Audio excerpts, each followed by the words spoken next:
11:40 p.m. April 14th, 1912. The right side of the Titanic scrapes along an iceberg's edge. Chunks of ice crash onto the forward deck. The collision lasts only 10 seconds. Most passengers don't even wake up or react. But 300 feet below, the damage is done. The iceberg has opened a 300-foot gash across the hull. Seawater pours into 6 compartments at a deadly rate of 7 tons per second. At 11:40 p.m., over 2,200 people are asleep in their beds. In 2 hours and 40 minutes, more than 1,500 of them will be dead.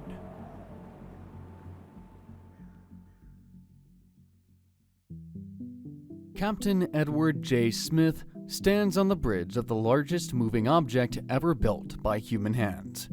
This proud, white-bearded man is the Commodore of the entire White Star Line, the most respected British sea captain of his era.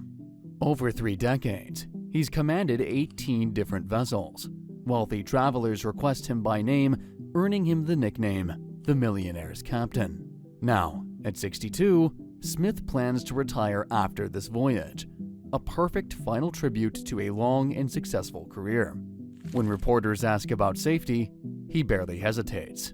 "I cannot imagine any condition that would cause this vessel to founder. Whatever happens, there will be enough time to save the life of every person on board." Smith shares this confidence with his officers. He tells them their names will go down in history for the milestone they're about to accomplish.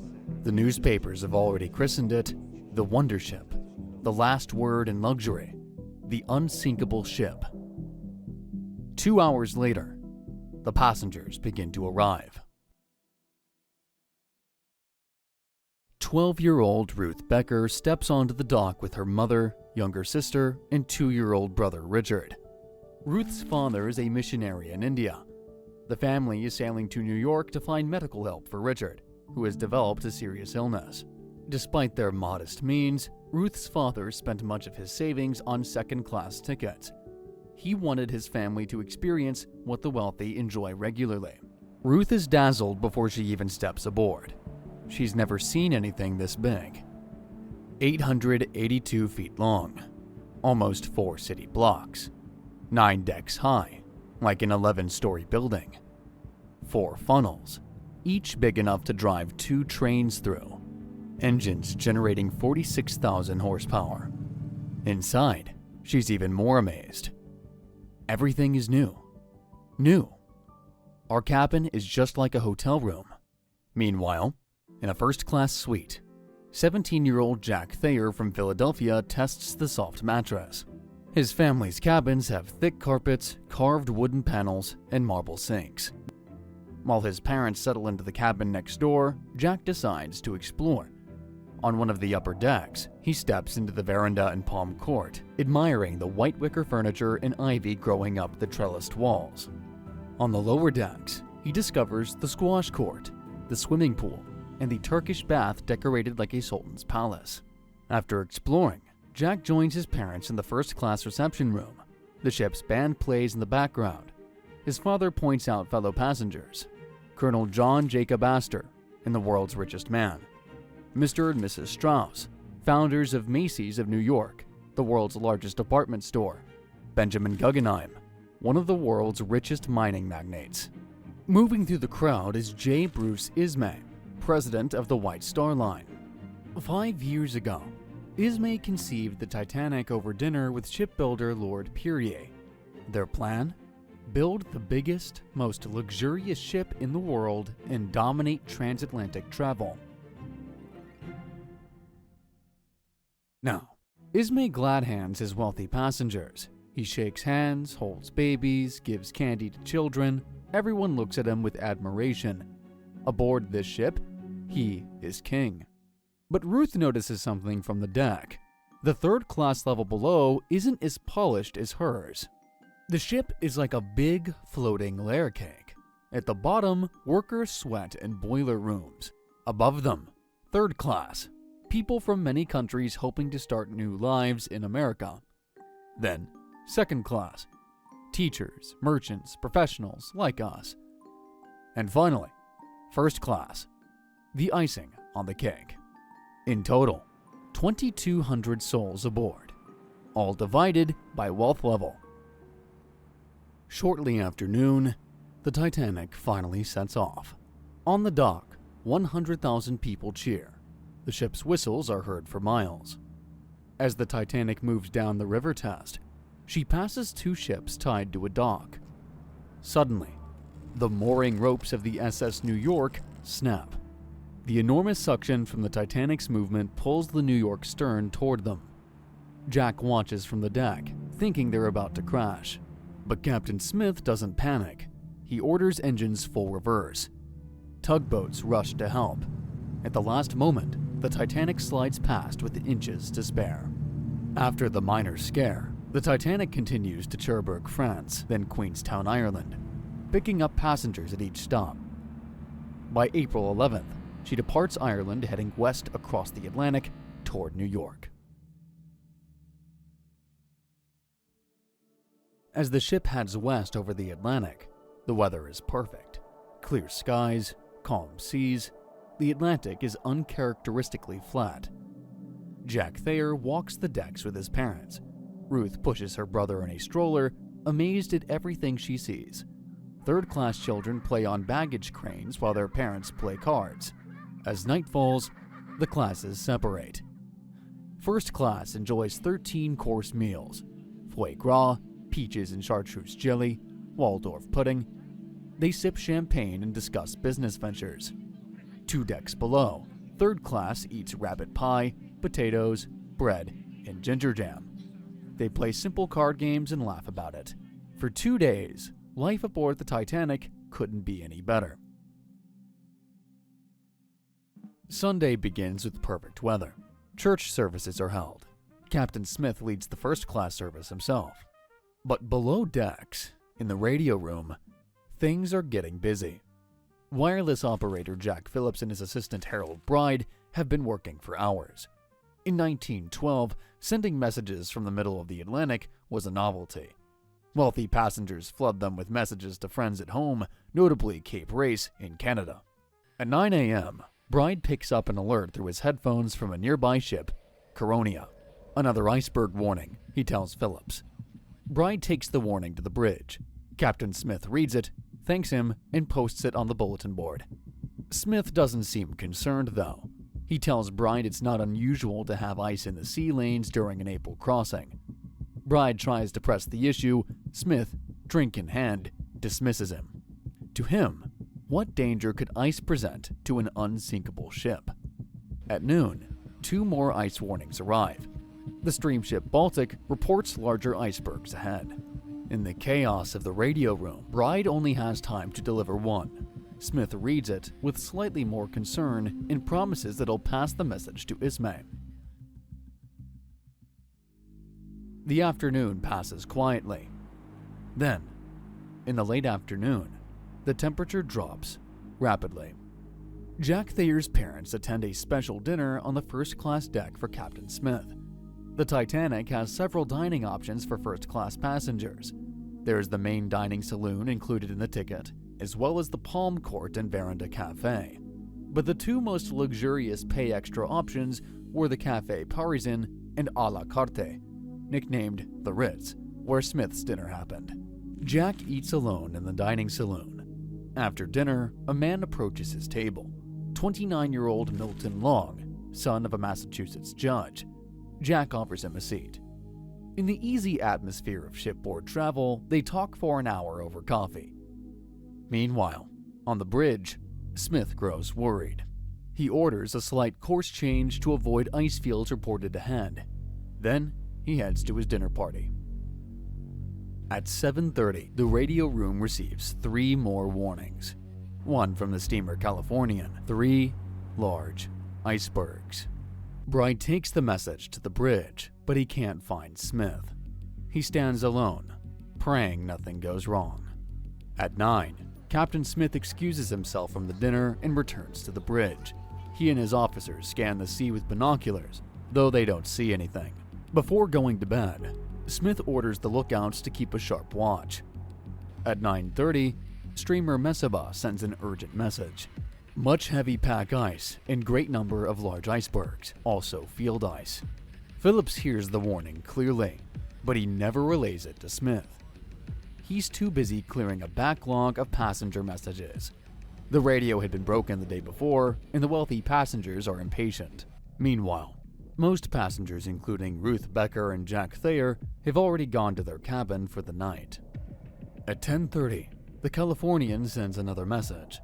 Its radio operator, Cyril Evans, informs Phillips that the Californian has stopped for the night, surrounded by ice. Phillips, still drowning in passenger messages, snaps back. Shut up! Shut up! I'm working Cape Race. Evans, angry, shuts down his radio and goes to bed. On the bridge, First Officer William Murdoch takes over the watch from Second Officer Charles Lightoller. Before his shift ends, Lightoller tells the lookouts, "Keep a sharp lookout for ice, particularly small ice and growlers." Unlike Smith, Murdoch is worried. He knows the history. The SS Arctic sunk by ice in 1854, killing 350. The SS Arizona, nearly destroyed by an iceberg in 1879. High in the crow's nest, lookouts Frederick Fleet and Reginald Lee struggle to see ahead. The sea is so calm that water doesn't splash against anything. No telltale white foam around ice. They don't have binoculars. The key to the locker is with an officer who was transferred off the ship at the last minute.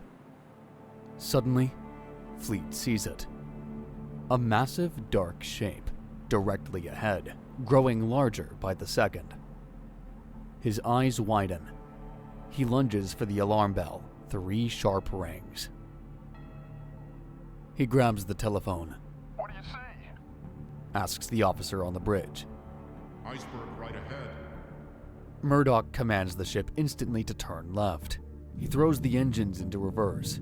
He hits the button to close the watertight doors.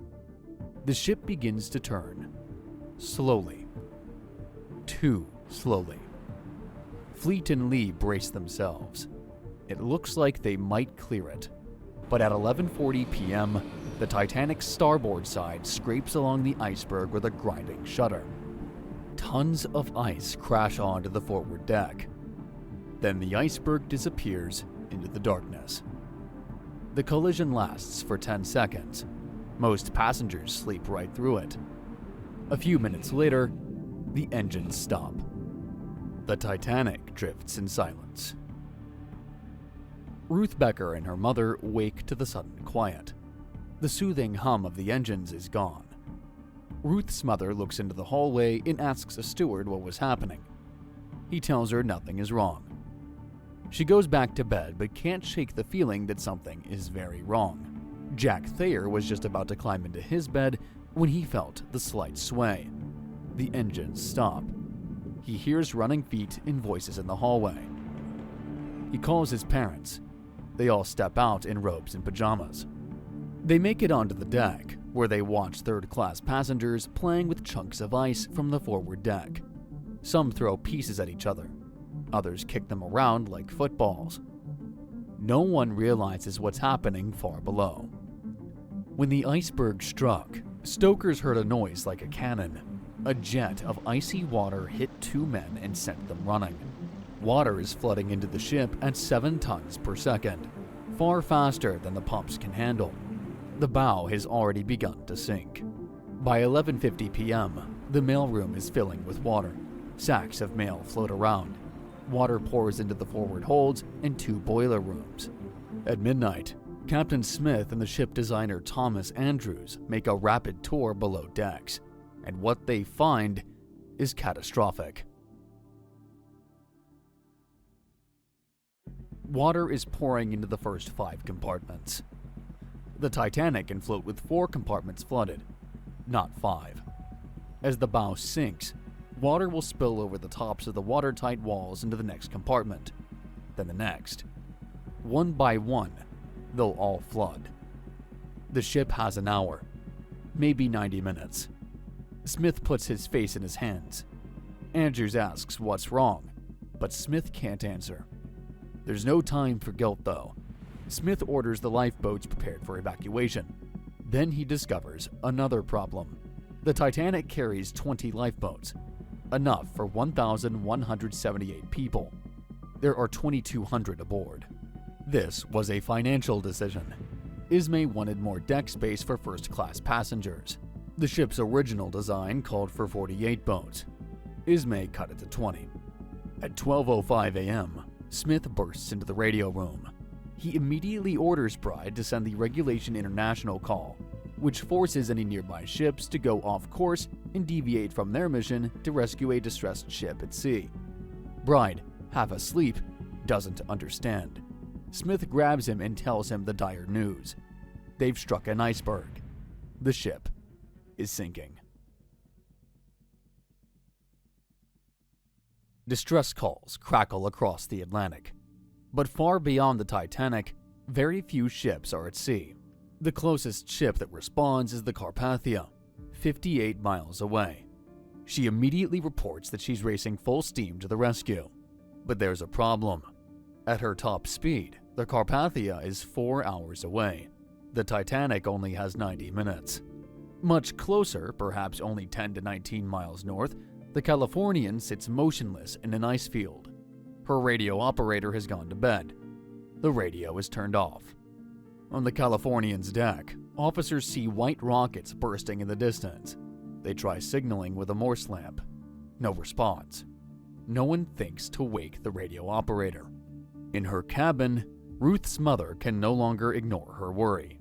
She finds a steward in the hallway who tells her that her family need to grab their things, put on their life jackets, and go. The situation is so dire that they don't even have time to get dressed. They throw coats over their nightgowns and put on shoes. In their rush, they forget their life jackets. Meanwhile, Jack Thayer and his father enter the first-class lounge to find out what's happening. When they see Thomas Andrews, Mr. Thayer asks him what's going on.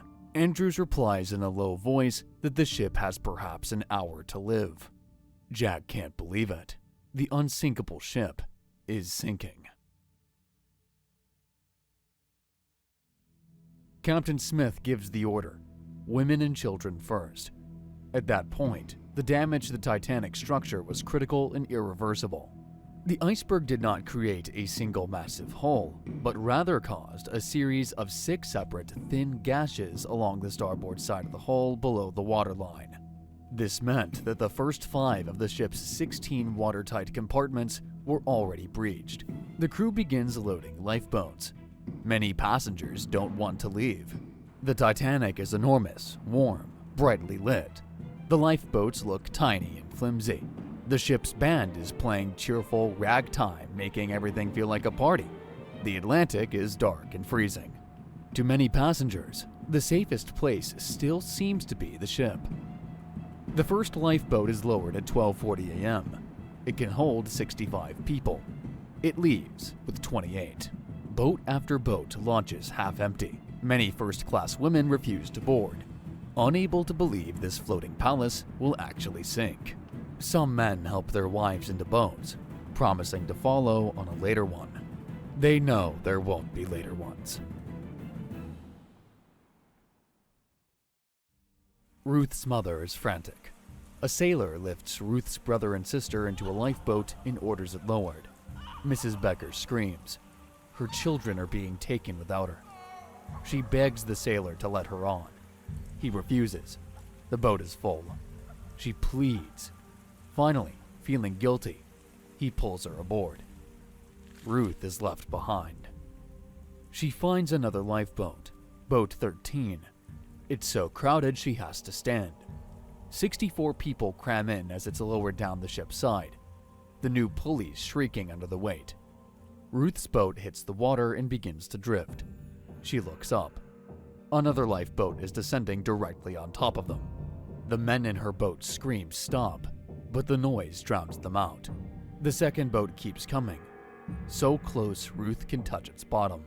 One man jumps up with a knife, slashing the ropes.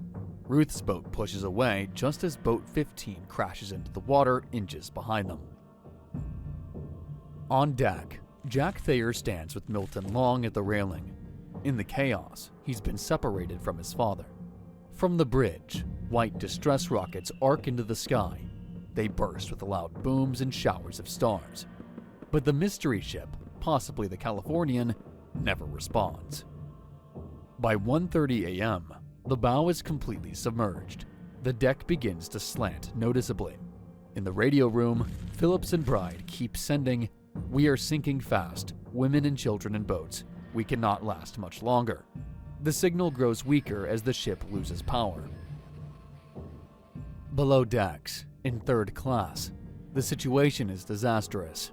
Most third-class passengers haven't even made it above. Some have gotten lost in the ship's maze of corridors. Many don't speak English and can't read the signs. Others have found gates locked between third class and the upper decks. Carl Jansen, a Swedish immigrant, goes back to his cabin for belongings. A rush of water knocks him down, and he barely escapes. Others aren't so lucky. Survivor Margaret Murphy will later testify, "The Titanic sailors fastened the doors and companionways leading up from the third-class section. A crowd of men was trying to get up to a higher deck and were fighting the sailors. Women and some children were there praying and crying. Then the sailors fastened down the hatchways leading to the third-class section. Some third-class passengers break through barriers. Many don't. All 20 lifeboats are gone. Over 1,500 people remain on the sinking ship. A strange calm settles over the deck. The panic fades. Passengers stand quietly, bunched together for warmth, watching the bow disappear. In the first-class smoking room, Benjamin Guggenheim and his valet appear in full evening dress. He tells a steward, "We've dressed in our best and are prepared to go down like gentlemen." Near the stern, Father Thomas Miles hears confession and gives absolution to over 100 passengers kneeling on the slanting deck. In the radio room, Captain Smith appears one last time. "Men, you have done your full duty. You can do no more. Abandon your cabin. Now it's every man for himself." Phillips and Bride ignore him. They keep sending anyway. Then, Bride hears water gurgling outside the door. The two men look at each other. Finally, they put down their headsets and run. Jack Thayer and Milton Long stand at the starboard rail. They've heard muffled explosions deep within the ship, boilers rupturing as cold seawater hits superheated metal. The bow plunges deeper. The stern begins to rise. They have seconds. Jack and Milton quickly say goodbye and wish each other luck. Then, they both jump. The cold hits Jack hard. 28 degrees Fahrenheit, below freezing. Cold enough to kill in 15 minutes. He's sucked under by the ship's pull. When he surfaces, gasping and numb, the ship is 40 feet away and rising out of the water. Milton Long is gone. Jack will never see him again. Jack's hand finds an overturned lifeboat. He drags himself onto the hull. Harold Bride, washed overboard from the radio room, clings to the same boat. We could see groups of people aboard, clinging in clusters or bunches, like swarming bees, only to fall in masses, pairs, or singly, as the great part of the ship rose into the sky, Jack later recalls. I looked upwards. We were right under the 3 enormous propellers. For an instant, I thought they were sure to come right down on top of us. Then, she slid quietly away from us into the sea. The Titanic vanishes at 2:20 a.m. The lifeboats drift in silence, surrounded by bodies in life jackets. Jack Thayer, Harold Bride, and 24 others cling to their overturned boat. They've been in the freezing darkness for nearly 2 hours. Some have slipped off and drowned. Those remaining don't dare move. The boat could capsize at any moment. Then, on the horizon, a rocket shines in the distance. The Carpathia has arrived. One by one, lifeboats are brought alongside. Survivors climb rope ladders. Those too weak are hoisted in slings. Ruth Becker is reunited with her mother, brother, and sister. All 4 survived. Jack Thayer climbs aboard. His mother is there. His father is not. Neither is Milton Long. In total, 706 people were rescued from the lifeboats. At 8:30 a.m., the Californian finally arrives, having learned of the disaster. She finds no one left to save. Only debris and bodies. The statistics tell the story of who lived and who died. The Women and Children First policy was applied unevenly. In first class, money bought access to the lifeboats. In third class, locked gates and language barriers sealed fates. Of the 2,200 people aboard, over 1,500 died. Among them, John Jacob Astor, the world's richest man. Benjamin Guggenheim, who went down like a gentleman. Captain Smith is nowhere to be found. He either went down with the ship or jumped overboard just before she sank. Thomas Andrews, who designed the ship and knew exactly why it was sinking, is also never seen leaving. Among these famous names, however, are also hundreds of third-class passengers whose names never made headlines. Mrs. Johanna Allen, Mr. Li Bing, Miss Kate Connolly, Mr. Fang Lang. People who simply wanted a better life in America. J. Bruce Ismay survived. He climbed into one of the last lifeboats. He would be condemned as a coward for the rest of his life. The Carpathia arrives to massive crowds and swarms of journalists. Survivors stumble down the gangway. Some wear evening gowns, some wear pajamas. Some are barefoot, wrapped in blankets. The look on their faces tells the whole story. Investigations follow on both sides of the Atlantic. Why so few lifeboats? Ismay's cost-cutting, approved by regulators who never imagined a ship this size sinking that fast. Why was the ship traveling at full speed through ice fields? Pressure to arrive on schedule. Overconfidence in the ship's design. Captain Smith's belief that he could see ice in time. Why didn't the Californian respond? Her radio was off. Her officers saw rockets and did nothing. Why were third-class passengers trapped below? Locked gates meant to enforce immigration regulations. Crew who prioritized first class. No one is criminally charged. An act of God is blamed, though human error clearly played the larger role. But the consequences reshape maritime law forever. Ships must now carry enough lifeboats for everyone aboard. Radio watches must be maintained 24 hours a day. The International Ice Patrol is established to monitor North Atlantic shipping lanes. 73 years after the sinking, Dr. Robert Ballard discovers the wreck of the Titanic, 12,500 feet below the surface, 370 nautical miles off Newfoundland. The ship broke in two as she sank, confirming what survivors like Jack Thayer reported. For decades, this was disputed. Now the evidence rests on the ocean floor. The bow and stern lie 2,000 feet apart, separated by a debris field of luggage, dishes, shoes, and personal belongings. A pocket watch recovered from the site stopped at 2:28 a.m., the moment its owner died. The cold oxygen-poor water has preserved the wreckage remarkably well, but bacteria are slowly consuming the hull. The Titanic is predicted to collapse entirely by 2050. Ruth Becker lived to 90. She rarely spoke of the disaster until late in life. Before her death in 1990, she asked that her ashes be scattered over the Titanic's grave. Harold Bride lived until 1956. After the initial inquiries, he never spoke publicly about the disaster again. Jack Thayer survived, but was never the same. He lost his father that night. He lost Milton Long. In 1918, he lost his younger brother to the Spanish flu. In 1945, shortly after learning his son had been killed in World War II, Jack Thayer took his own life. He was 50 years old, outliving his father by only a few years. The sinking of the Titanic remains one of the deadliest peacetime maritime disasters in history, but the regulations it inspired weren't perfect. In 1915, the SS Eastland, overloaded with lifeboats to comply with new post-Titanic laws, became top-heavy and capsized in the Chicago River. 844 people died, more than on the Titanic, without ever leaving the harbor. No ship is unsinkable. No regulation can prevent every disaster. The lesson of the Titanic isn't that we can engineer our way to perfect safety. It's that hubris always finds a way.